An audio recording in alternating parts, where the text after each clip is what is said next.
반갑습니다. 허브경제TV입니다. 네, 유한양행입니다. 오늘 주가는 2% 올라서 마무리가 됐고요. 일단 미국 시장이 좋았죠.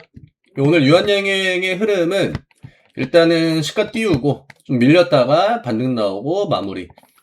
이 구간에서 주가를 조금 더 들어 올리지 못한 거는 아쉽긴 해요. 왜냐면 양시장이 다 이 정도 타이밍에 힘을 많이 줬거든요. 코스피가 이 정도부터 해가지고 쭉 올라왔고.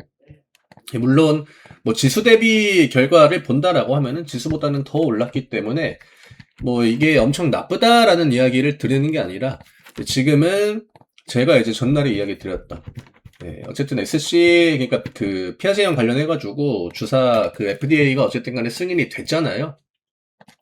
그게 이제 어떻게 보면은 유한양행의 모멘텀을 조금 더 위쪽으로 끌어올릴 수 있는, 이게 좀 긍정적으로 더 변화를 시킬 수 있는 일종의 뭐 연료, 뭐 기폭제, 이런 역할을 해주기를 우리는 이제 원했던 거기 때문에 문제는 시장이 이제 계속적으로 조정이 나왔다는 거.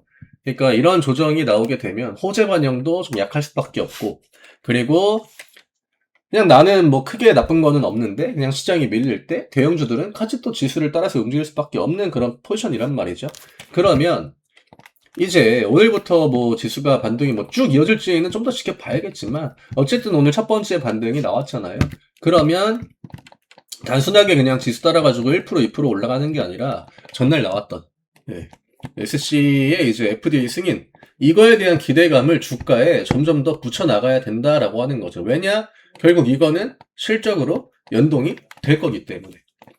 지금 흐름은 그렇게 나쁘지는 않아요. 매번 빠지려고 하면은 좋은 건, 그러니까 이런 것들도 기대할 건덕지가 아예 없잖아요. 그러면 뭐 시장이 밀리고 모르고 이걸 떠나가지고 이런 자리들을 이렇게 반복적으로 막아주진 않습니다. 특히나 이번 구간 시장의 하락이 좀 강하게 나왔던 이런 자리 보시면 조정이 이제 강하게 나왔던 그런 구간에서 매번 다 11만 원대 여기를 막아줍니다. 그쵸?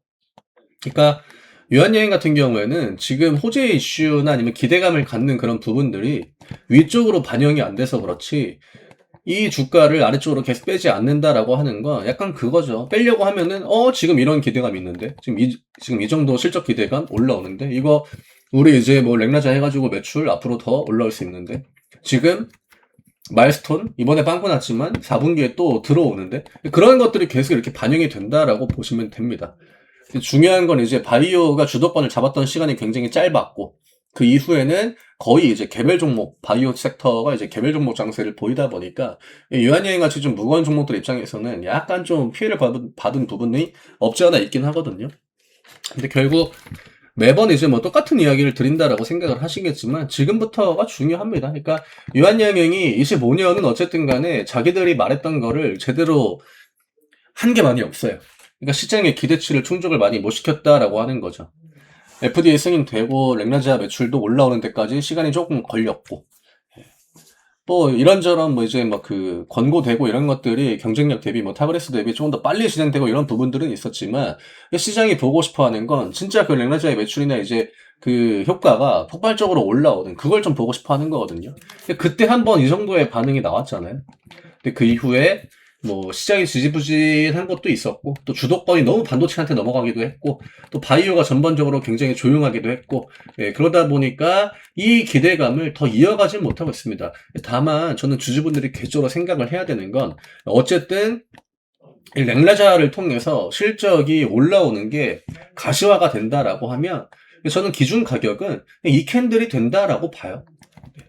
얘네들이 이 캔들을 그냥 만들진 않았을 거고 그렇죠?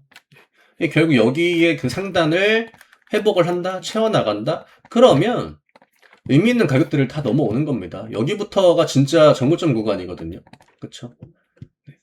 저는 이 하단에서의 지루함이 굉장히 길긴 합니다만 결국 시장에서 랭라자가 어떤 기대감을 심어주게 되면 이 구간까지는 좀 무난하게 올라올 수 있다. 그리고 유한양행의 진짜 이제 그 사이클의 시작은 여기부터 시작이 된다라고 봐요. 13만 원 위에서부터. 그래서 지루함을 내가 진짜 못 버티는 성격이다라고 하면은 유한양행은 어쨌든 간에 좀 맞진 않아요. 만약에 내가 바이오를 좋게 보는데 유한양행을 골랐다라고 하면은 그러면 이제 선택지가 오히려 코스피가 아니라 코스닥 쪽이 조금 더 좋을 수가 있겠죠. 다만 진짜 그냥 유한양행의 앞으로의 어떤 그 성장 기대감 이런 것들을 보고 접근을 했다라고 하면은 그러면은 저는 기대감을 그래도 좀 유지를 해 나가야 되는 단계지 않나라고 생각을 합니다. 뭐 어쨌든 오늘 주가는 올랐고요. 11만 8천 원.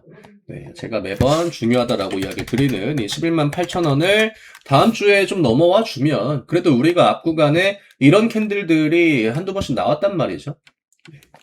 결국 이 캔들에 있는 어떤 그 물량이나 아니면 매물들을 좀 소화하려고 했던 그런 흔적들이 아직까지는 있고 또 이 캔들이 나왔던 그 시기가 지금이랑 그렇게 멀지 않기 때문에 유한양행이 여기에서 방향만 좀 이쪽으로 잡아주게 되면 저는 그냥 단기 어떤 그 관점은 똑같이 시동이 언제 걸리냐의 문제지. 시동이 한번 걸리게 되면 유한양행이 앞으로 그 움직이는 시나리오 이런 것들은 좀 굉장히 뻔하지 않을까라고 생각을 합니다.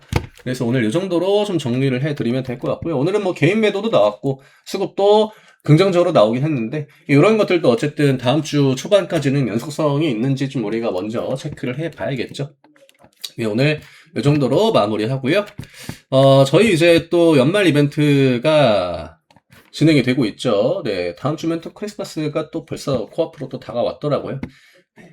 이제부터는 진짜 좀 움직여야 되는 그런 시기입니다. 저희도 오늘 공격적으로 더 포트폴리오를 확장을 시켜 나갔고, 조정이 또 지루하고 길었기 때문에 이런 시기를 좀 기다리는 거죠. 이때까지는 몸을 사려도 26년을 보고 이제는 포커스를 맞춰 나가야 되는 그런 시기니까, 내가 좀 결과가 좀 지지부진하고, 좀 마음에 들지 않는 그런 결과로 25년이 마무리가 될 것 같다라고 하시면, 저 이벤트 기회에 잘 활용하셔가지고 같이 또 26년을 준비해 보셨으면 합니다. 저는 월요일 날 다시 또 인사드리도록 하겠습니다. 감사합니다.